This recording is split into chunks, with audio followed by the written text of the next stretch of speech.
Hey! What's up, everyone? Hello, hello. Good evening. Ooh. I couldn't see for a second. This contact went like that. Like, oh my goodness, I suck. No problem. Yes, hello, everybody. So sorry we missed a couple of lives. We had trouble getting a babysitter for one of them, and Karen wasn't feeling well last week. So I actually couldn't talk. Yeah. Very hard to do YouTube videos if I'm like, what's up, Barbara? What's up, Tanya? How you guys doing? How you doing, Andrea Davis? Welcome to the show. So yeah, sorry we missed you guys. And I have I'm gonna get back to the men's bolo videos very shortly. So we're gonna get those going on this weekend. Actually, I'm filming one, so they're gonna come up next week, and we'll get back on a regular schedule. Yep. But for tonight, we are talking about emojis. Emojis. We're talking about what to do with a stale listing when something hasn't sold for a while, when it's been just sitting in your closet. And you got likes, you maybe got views, you got likes, but it just won't sell. What do you do at that point? That's what we're going to talk about tonight. If you guys have questions, throw them in the chat. We'll get to those questions too.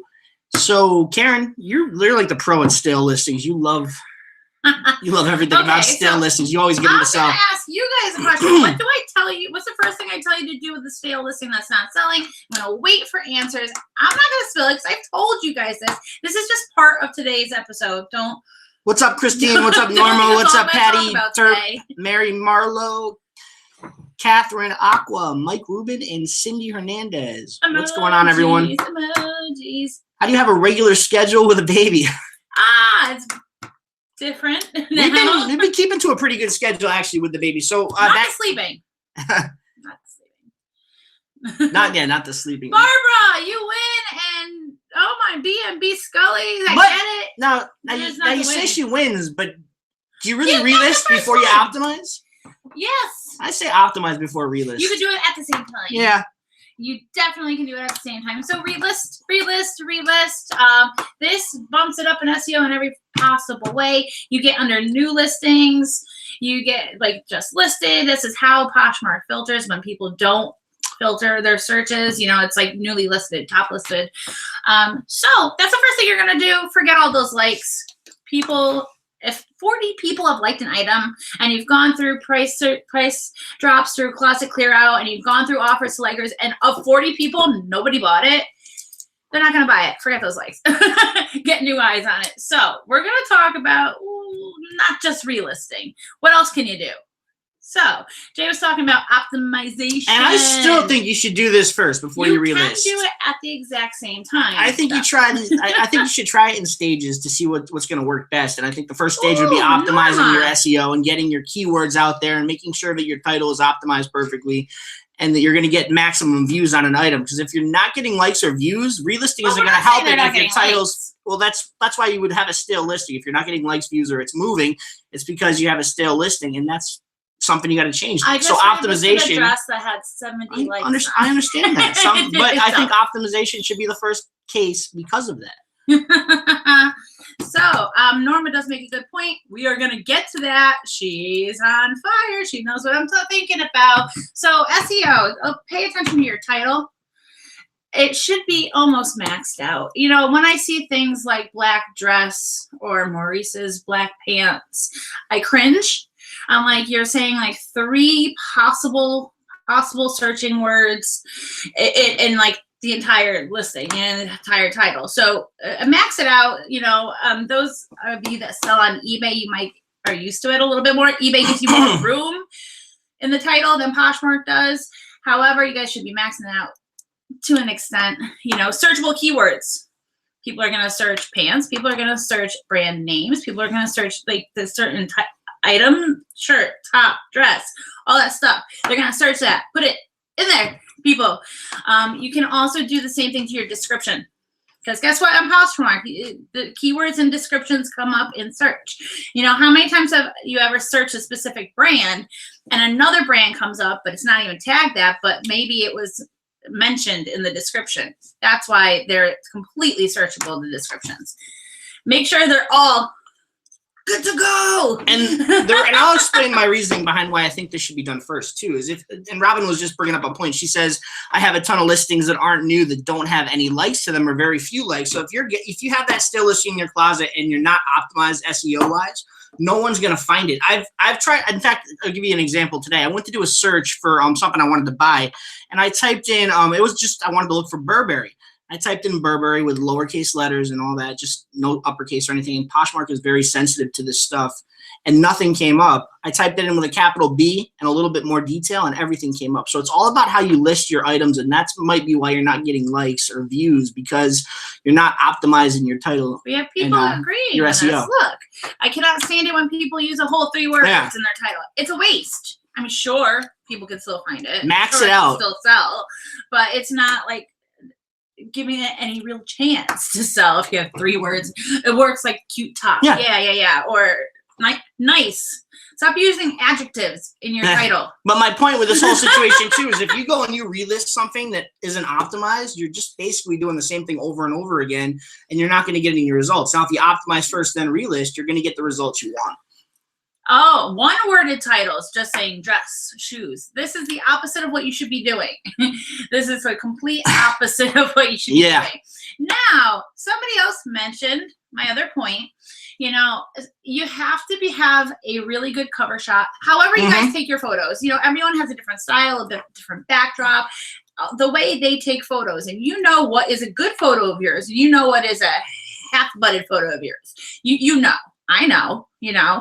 So you need to have the best photo. You need to win the click. That click, when they're searching whatever it is they're searching, and they have all those pictures of all those different sellers with that item scrolling past their eyes, your item needs to stand out enough for them to open up the listing. If they open up the listing, they're that much closer to buying it. They might not, but now they can read the description. Sometimes they don't do that. They can look at all the rest of the photos, right? All 8 photos that you took of the item, and then they can be one step closer to buying it. But until they open up that listing, that cover shot needs to grab them. You need to win that click. So yeah, take a look at your photos. Maybe switch it up. Maybe like a secondary photo is better than your actual cover shot.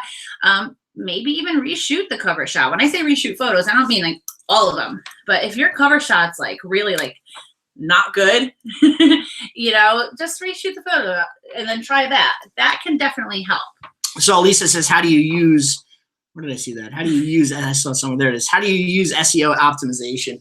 So it's pretty simple for Poshmark, for all intents and purposes with Poshmark. You just want to get as specific as possible with your item. So if you have a pair of jeans and they're diesel larky, look up what larky is, and I'll look up what the fit and style are. So you can put a fit and style, straight boot cut, something like that. So you can put as many descriptive words to that style as possible into that listing, so that when people start searching it, Google's going to pick up on this stuff, and your listings are going to show up in Google searches and everything. And it's going to open up a whole bunch of new doors for you. All right, I'm going to read you a title of mine.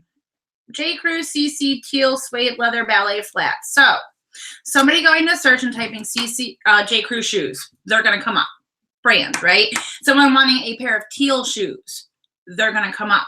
Someone going into the search engine and typing suede flats or suede shoes, or leather flats, leather ballet flats. Any combination of those keywords are completely searchable. And like, that's how we think, you know. Sometimes you want to match a color to an outfit. Sometimes you're looking for something specific that you drew up in your head, you know, and you're typing in those random like words, but it makes sense, you know, like, so all of those words don't have to be in that order, but they will come up in so many searches just by the way you max out your title.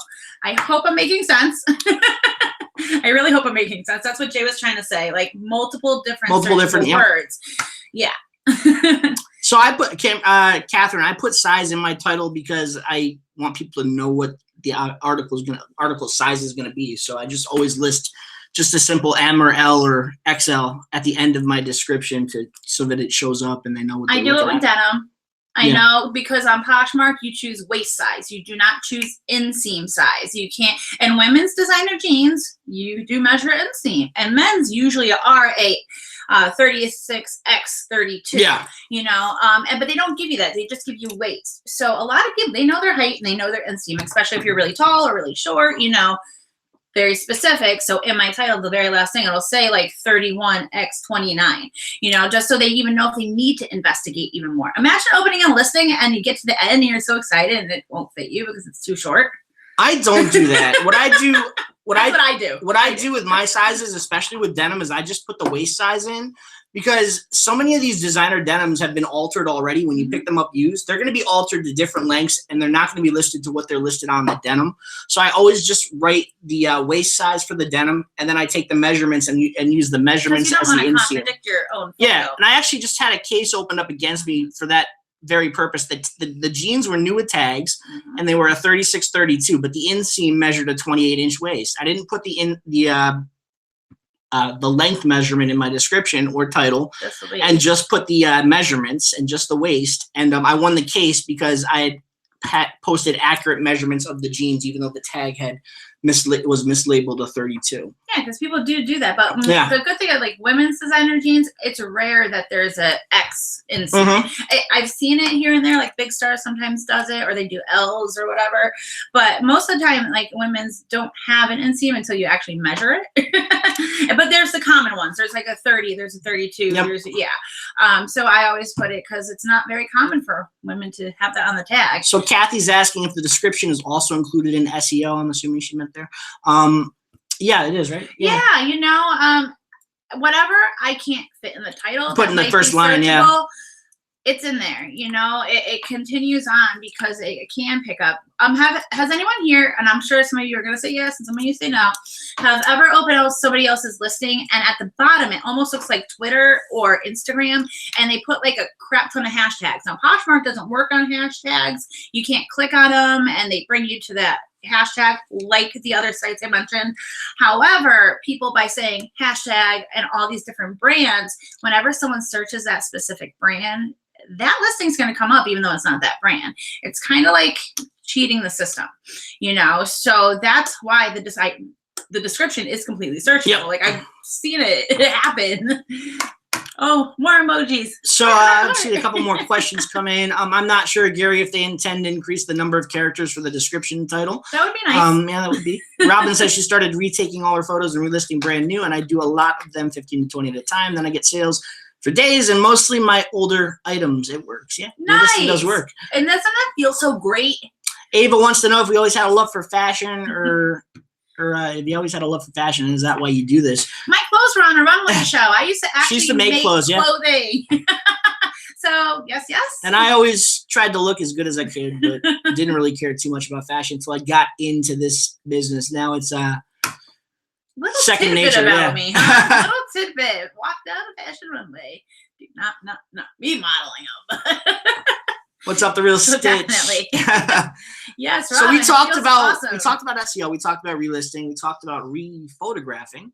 And the last thing to do when all this won't work, nothing will work at all, is you want to sell it. Get rid of it. Get as much profit out as possible. You're not going to get what you put. You'll probably get more than you put into it, most likely. But send it into ThredUp and they'll give you money for it, or some other online consignment shops. Online consignment shops like ThredUp. It could be other ones. Or some people go to Plato's Closet. I've heard somebody, oh my goodness, they rip you off. Of course they do. They're in the same business. They're going to pay you a nickel when they can make $5. But if you're getting something out of it, losing, it's not selling and it's taking up your room and it's just a mega headache and it's not selling. If you have a bunch of items like that, take a loss. Businesses they get losses. Well, it happens. And what Karen does, and it's a really awesome idea, is she takes all of her stuff that isn't selling and she sends it into ThredUp, keeps a credit there, and then actually buys something that will sell for $50, $60, $100 and uses her credit from all her used clothing that didn't sell from Poshmark. So she's turning it into an expensive sale, and it really has been working. I might send in 20 items, and some of these things were never even listed. Some of them are from the bins I just wasn't really sure about, but it was so cheap, and I sent them into the ThredUp, and I might get one item back, but I make sure that one item is going to net me like $50 or more, or like whatever I paid for it, because I sent in all those items. But one item to make big money, or try to sell all these crappy items for little money. Like, let me go with the one item for big money. Catherine, hope that makes sense. The fastest way that we do relisting is we take a screenshot of all the basic pictures and then listing. How to do it, see? Yep. We take a screenshot of all the photos in the listing, and then we copy and paste the description into a note page, and then we just delete and relist. It's very simple. I copy and paste the description to notes, and then I copy the title into my clipboard because I'm automatically going back. you know, and I take a screenshot of the open listing details. Waist, you know, like the part that you pre-fill in Poshmark where it says category. I just take a screenshot of that because I'll tell you something. I'm not going to remember it, even if I just deleted it. You know, I'm just not going to remember something. Nancy, sales have been good here. Mm-hmm. We made a decent amount of money in the last week or so, probably about $1,500 between the two closets. So they have been going solid and good. I've been listing for us, steady sales, a crap ton, though. I haven't been, actually. I took a little time off, and my sales have still kept steady. So I have been listing. I want. It's like running up an escalator. Ever since I had Tiberius, a little over 2 months, I only increased 100 listings, active listings. I'm about 100 but this is through selling, and listing. And I'm like, oh my goodness, I'm never going to hit 500. Because the more you list, the more you sell, right? So we actually just did some mega sourcing, though. So you're going to see some videos on that coming up. Karen got a haul from a liquidation wholesaler, bunch of new tags Nordstrom clothes. We're gonna do an unboxing on that. I picked up a ton of Zegna suits at this one thrift store, so I'm excited for that. And I think we just spent like $4,000 in the past 3 days on product just to get going, so we can really boost this closet up like crazy. Tanya Brittingham, very good point. See, in my head that would be part of the relisting process, but I should have mentioned it. Adjust your price should you need to. Sometimes our prices get low. Some people during closet clearouts or personal sales, they'll do the 10% increments and then it gets too low, or they're like, oh, I don't want to go any lower. That's your decision. You know what your bottom price is, but then they never like hire it. Some people are like that. We raise ours back up. Yep. But actually, I haven't been lately. But that's because I've been pricing so high that I leave my prices down to begin with. And Mike, we're going to get to that question in a second. Mike, I'm seeing it right there about the reserve. Think about, it was at this price for so long and nobody bought it. Maybe you need to raise it. Maybe you need to lower it. Maybe it's so far out in left field that no one's even opening your listing. So adjusting prices can definitely work, though. So reserve, Mike, how that works is it's basically just somebody is in the process. As I understand, they're in the process of purchasing an item, right? Checkout process. But they haven't completed the checkout yet, so they didn't. It's not really anything you can do or they can do. No. People can't reserve certain items for days. It's just a few minutes, and they don't complete the purchase. That's it. Yeah. Can't simultaneously be in checkout, running credit cards through. So Edith, Hugo Boss is a lower end brand of Hugo Boss. They are I believe Boss. That's usually the case. The brand goes Boss Hugo Boss is the lowest end, and then it's the orange label Boss, then it's black label Boss, and I think there's something above that, and I forget what it is. But Boss Hugo Boss is the lower end of the label. You're still going to make good money off of those jeans. You can probably sell them for about $35 or so. I had Boss Hugo Boss jeans in my closet, and I just listed them under the Hugo Boss category. There isn't a actual subcategory for the actual brand, so you got to list it under Hugo Boss. So that's a very common thing amongst many of the designers. Think about it, Michael Kors, Lauren, Ralph Lauren. Like that's usually the lower end of the entire chain. I just found Michael Kors heels. They aren't just Michael Kors, but I got them for $4. So I'm happy about it. Trisha says, do we start every letter with a capital letter in your title? I do. Yeah, we both do. I just think visually, that's how a title is. All titles are capital. So my YouTube channel is the same way. I never yell. I know some people just caps lock the crud out of it. That's your own thing. That's some people don't capitalize any of it. Yeah. It's all, some people do aesthetics. Some people put like punctuations before and after to kind of or quotes, they try to make it look really pretty, but you don't want to clutter up your description with anything but letters and words, not like quotation marks or exclamation marks, unless like closet clear out and we put the down arrow. So, the Real Stitch says, I'm sure PayPal and the new policy on returns won't hurt Poshmark because returns are minimal here. How many returns do you get a month? Barely any on Poshmark. No. Every once in a while on eBay we'll get a return, but for the most part, we're very lucky. We don't get too many returns. I did have 2 cases opened up against me on the same day, but I should win both cases because my measurements were accurate on the items that the cases were open against, and it was all measurement issues and fit issues. So I'm not worried about that. That was crazy too. But I don't think, on Poshmark, I don't think I've ever had anything returned to me on Poshmark in a year. I don't think I've ever had. Have I had one return? I had those shoes. You had those. Remember the shoes came back? You're like, you ordered shoes? I'm like, do those look like they fit me? No, I'm talking about something that I sold coming back to me. I don't think I've ever had anything come back. most of I mean, I think I've won all my cases that were put out against me because of accurate descriptions and measurements and all that. So, and as far as PayPal goes, I don't think use it to cash out. That's going to affect eBay, but it's not going to. I don't think we can use PayPal and Poshmark, but it's not like only. But you can't transfer funds or anything like that. Because when you go through PayPal, people hook up their bank accounts to PayPal, so it's just like using a debit card. So PayPal won't affect Poshmark at all because the money still goes to Poshmark and then comes to you through Poshmark. Posh is doing something. Okay, so here's my 5.5 cents on Closet Clear. I love them. I've done videos on them. You know that. But I hate that they changed the structure of it. I hated these random days in the middle of the week. It'd be like Tuesday, Closet Clear out's back. And you're like, oh yeah, people are at work, I used to love when they had them all weekend, like long weekends, like Memorial Day weekend, like a 3-day weekend. They have been starting to slowly do a weekend Closet Clear out. They did it Saturday and Sunday this past weekend, right? Saturday, Sunday. And I'm like, yes, 2 days in a row and a weekend. People are home. People just got paid. I could do 2 price drops, 1 on each day, and get their attention. And that's what works for me, But at the middle of the week, I wouldn't call it too many. But what? Yeah. You're paying shipping. Poshmark's taking up the tab for that shipping discount.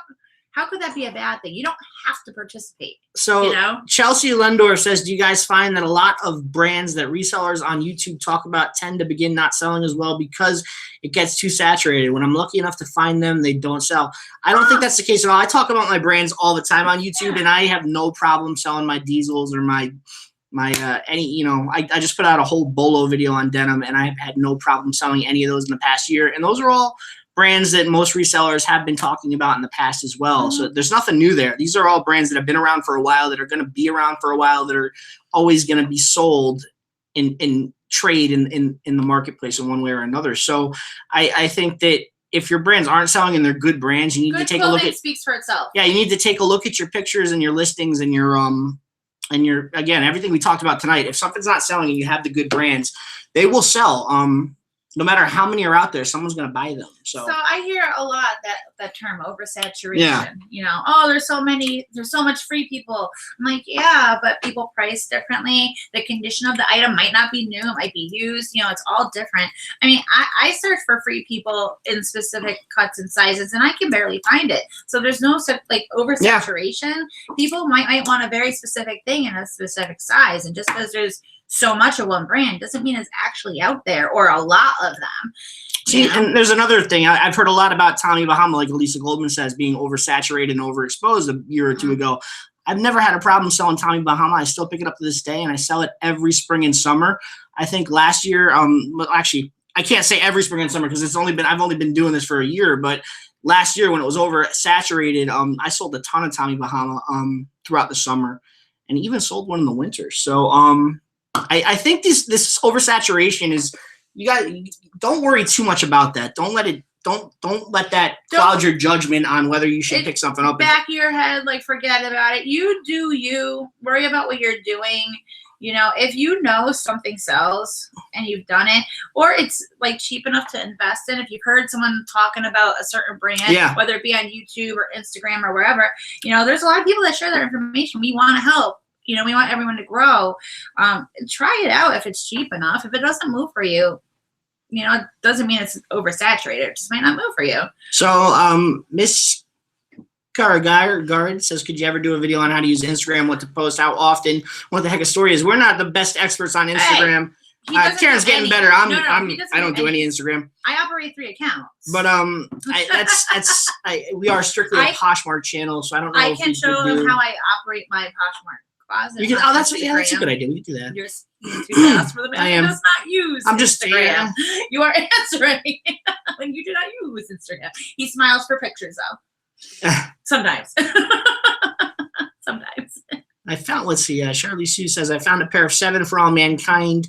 Do they have 7s on the pockets? They don't have a style name inside. Are dojos the only ones that have 7s? Okay, so I used to believe that dojos were the only ones that have the 7s. To my knowledge, they have a few boot cuts that had in the past had the 7 put out on it, you know, before they actually said this is just for dojos. Now I believe it's the only one that has that 7 on the back pocket. To tell if it's a dojo, it'll have like usually, unless they really mess it up, a wide trouser hem.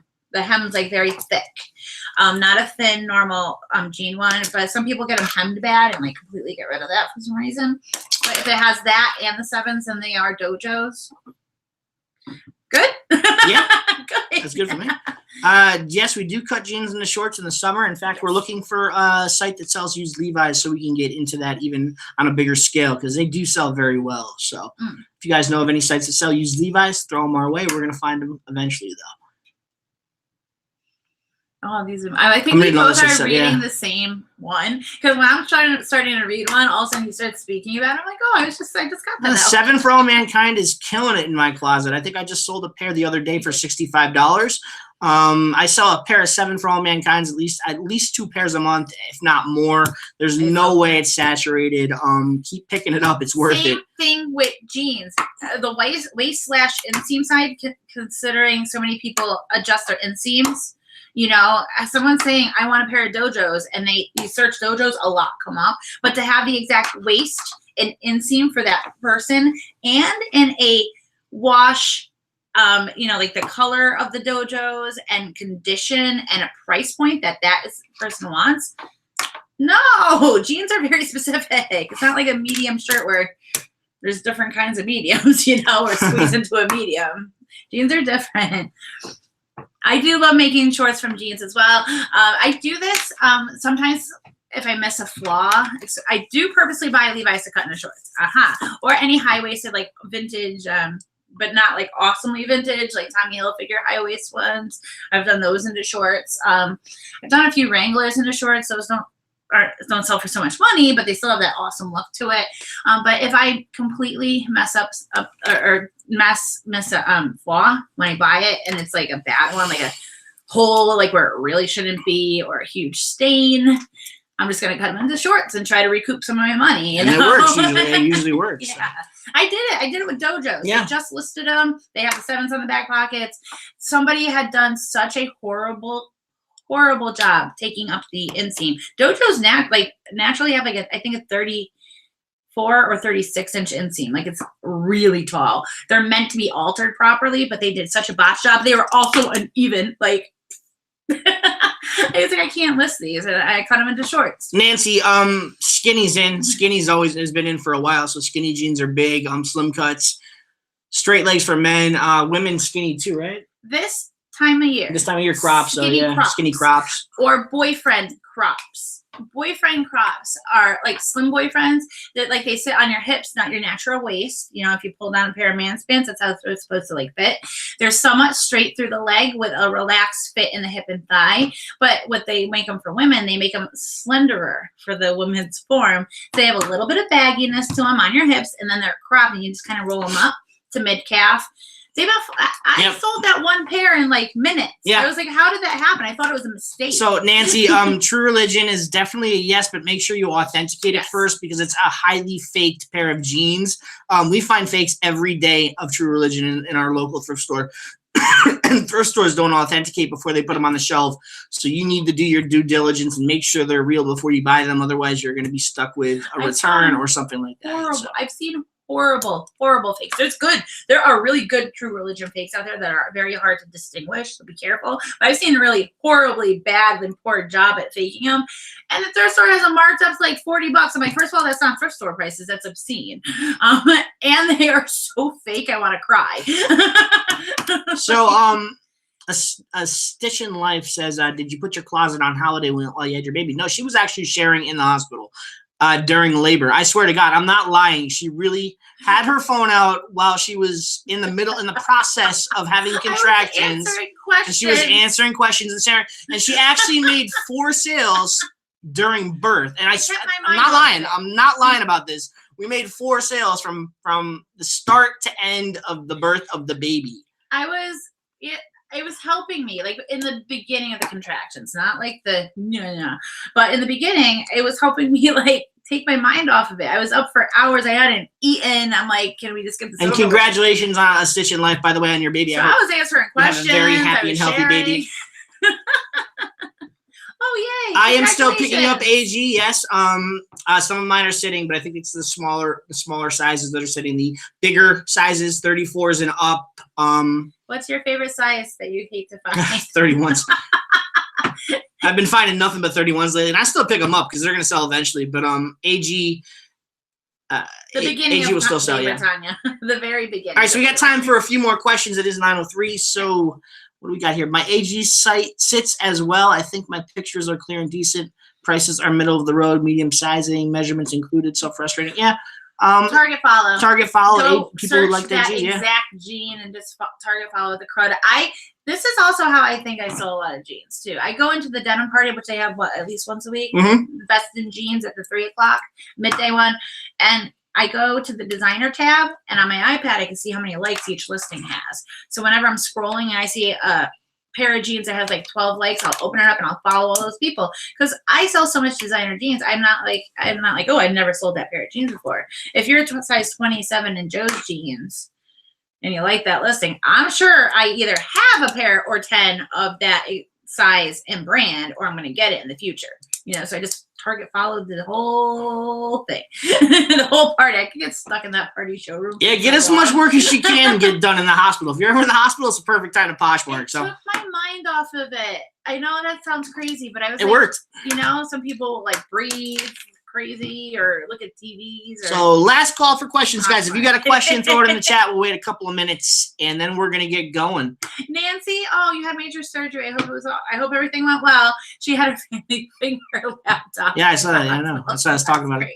Oh. What type of lighting do you use? Natural lighting is what we use. Natural is the best kind of light. We're lucky enough to have great windows in our house. We have a couple of bay windows, and she has a corner room for her studio, which has windows all over the place. And the natural light just pours in. If not, she does have a lighting kit, but we don't get much use out of it. You know, it's just scheduling. Since we work from home, you know, and I don't have another job to come home from. Like, I can say, okay, the natural light's great in there between hours of this and this, depending on what time of year it is. And I pay attention to that, and I schedule my day around it. Okay, today's the day to take photos. Got to be in the studio from X to X. So, Sierra Out Loud, if you haven't subscribed us yet, definitely subscribe. If you are subscribed, click the bell notification next to the subscriber button. And this goes for all you guys. If you're new here, subscribe to our channel. We appreciate it. We love you guys. And hit that bell. You'll get notified when we go live. If you guys are new here tonight, there's a link in the description. First and only link down there. It's going to be for the email list. Click that link, get on our email list. You'll get a free 6-part Poshmark workshop just for signing up. Shows you how we run a Poshmark business right out of our house. It's a great resource for you guys, and it is completely free. You can't see these videos on YouTube. So just click that first link, sign up for our email list, and we will send you guys those videos.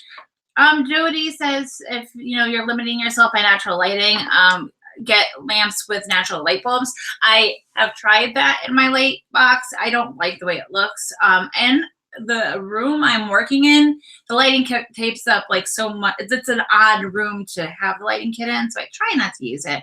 But I know that the natural light bulbs, like the real like UV natural light, they cast the same light as sun. I do flat lays for jeans. They look nice. Just fold them over and make a little triangle out of it. Oh, look at my closet. I'm sure you guys have seen my closet before, so you can see how my jeans are photographed. But I think it looks really nice, and as opposed to hanging it on the wall and just having them dangling there, it looks very neat and orderly that way.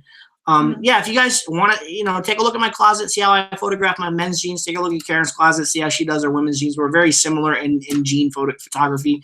So take a look, and you guys can get a great idea of how to take pictures of jeans. I only have like 3 variations. Yeah. I don't vary at all. I just do the same thing. I'm very uniform to my closet. Like, my shirts are always folded the same way. My jeans are always folded one way, and I do it one way back over and over and over again. The only reason why I have a variation is because sometimes like the back of the jean is plain, but the front has like all the distressing, or vice versa. Yeah. You really want to showcase the back pocket, or you want to show that there's zippers on, so because women have all these embellishments, I think way more than guys. Sometimes we have like zippers going up the back of the legs or like in the inside of the legs, and the crops or raw stepped hem. We have crazy jeans. So I do have 3 different variations depending on like what that awesome part of the denim that you really want to showcase in that main photo is? Shoes. I just saw shoes. And She says, Jody, I can't read names. Matoma, Poshmark Canadian says she maxes out her photos on every single item. I don't do that, but I can see why it benefits. My shirts are very simple. 4 shots, that's it. Folded, open, tag, and brand. That's it. All right, guys, that's going to do it for us tonight. Keep an eye out for our videos. They're going to be popping next week. We're back on a regular schedule as of next Friday for live. Oh, yeah, definitely give that thumbs up. Yeah. We're going to help you sell all those listings. Give us a thumbs up right now. YouTube really will appreciate it. Sorry, Jody. Sorry about that. I apologize for that. I apologize profusely. Look at the little bubble. It's like the tiniest. I can't see the face. Yeah, I'm sorry about that, buddy. It's like the tiniest little thumbnail. I feel bad now. I apologize. You guys have a great night. We'll see you on Friday. Bye, and keep an eye out for those videos that are coming this week.